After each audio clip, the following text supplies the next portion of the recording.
പശ്ചിമ ബംഗാളിലെ ജൽപായ്ഗുഡിൽ ട്രെയിനുകൾ കൂട്ടിയിടിച്ചുണ്ടായ അപകടത്തിൽ ഇതുവരെ നിരവധി പേർക്ക് ഗുരുതരമായി പരിക്കേറ്റെന്നാണ് ദേശീയ മാധ്യമങ്ങൾ റിപ്പോർട്ട് ചെയ്യുന്നത്. അതിനാൽ മരണസംഖ്യ ഉയരാനുള്ള സാധ്യതയാണുള്ളത്. അപകടത്തിലേക്ക് നയിച്ച കാരണങ്ങൾ എന്ത് എന്നത് സംബന്ധിച്ച് വ്യക്തത കൈവന്നിട്ടില്ലെങ്കിലും ചരക്ക് തീവണ്ടി സിഗ്നൽ തെറ്റിച്ചെത്തിയതാണ് അപകടത്തിനിടയാക്കിയതെന്നാണ് പ്രാഥമിക വിവരം. അപകടത്തിൽ മൊത്തം 60 പേർക്ക് പരിക്കേറ്റെന്നാണ് റിപ്പോർട്ട്. ചരക്ക് ട്രെയിനിന്റെ ലോക്കോ പൈലറ്റ് ഉൾപ്പെടെ മരിച്ചവരിൽ 3 പേർ റെയിൽവേ ജീവനക്കാരാണ്. ട്രെയിനുകളുടെ അവശിഷ്ടങ്ങൾക്കിടയിൽ കുടുങ്ങിയാണ് മിക്കവരും മരിച്ചത്.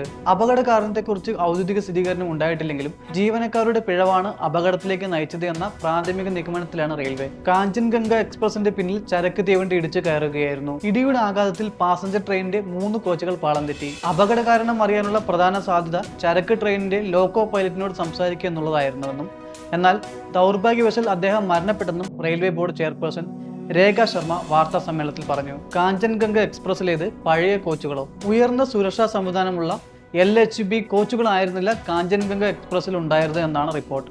ജർമ്മൻ സാങ്കേതികവിദ്യ ഉപയോഗിച്ചുള്ള ഇത്തരം കോച്ചുകൾ പരസ്പരം ഇടിച്ചു കയറില്ല എന്നതാണ് പ്രധാന സവിശേഷത. സ്റ്റെയിൻലെസ് സ്റ്റീലിൽ നിർമ്മിതമായ LHB കോച്ചുകൾക്ക് ഇരുമ്പിൽ നിർമ്മിക്കുന്ന സാധാരണ കോച്ചുകളെക്കാൾ ചെലവ് കൂടുതലാണ്. ട്രെയിനിന്റെ വേഗത വർദ്ധിപ്പിക്കാൻ LHB കോച്ചുകൾ കഴിയും. പുറം സ്റ്റെയിൻലെസ് സ്റ്റീലും ഉൾവശം അലുമിനിയം ഉപയോഗിച്ച് നിർമ്മിച്ചതിനാൽ സാധാരണ കോച്ചുകളെക്കാൾ ഇവയ്ക്ക് ഭാരം കുറവായിരിക്കും. LHB കോച്ചുകളിലേക്ക് മാറ്റി ട്രെയിനുകൾ നവീകരിക്കുന്ന പ്രവൃത്തികൾ നടക്കുന്നുണ്ടെങ്കിലും കാഞ്ചൻഗംഗ എക്സ്പ്രസ് ഉൾപ്പെടെ പല പ്രധാന ട്രെയിനുകളിലും ഇപ്പോഴുമുള്ളത് ഇന്റഗ്രൽ കോച്ച് ഫാക്ടറി നിർമ്മിച്ച പഴയ കോച്ചുകളാണ്. ദുരന്തത്തിൽ പ്രധാനമന്ത്രി അനുശോചനം രേഖപ്പെടുത്തി. സ്ഥിതിഗതികൾ വിലയിരുത്താൻ ഉദ്യോഗസ്ഥരുമായി സംസാരിച്ചു. രക്ഷാപ്രവർത്തനം ഏകോപിപ്പിക്കാൻ റെയിൽവേ മന്ത്രി അശ്വിനി വൈഷ്ണവ് നേതൃത്വം നൽകുന്നുണ്ട്. സംഭവം ദുഃഖകരമെന്ന് വിശേഷിപ്പിച്ച അദ്ദേഹം പരിക്കേറ്റവർ എത്രയും പെട്ടെന്ന് സുഖം പ്രാപിക്കട്ടെ എന്നും പറഞ്ഞു.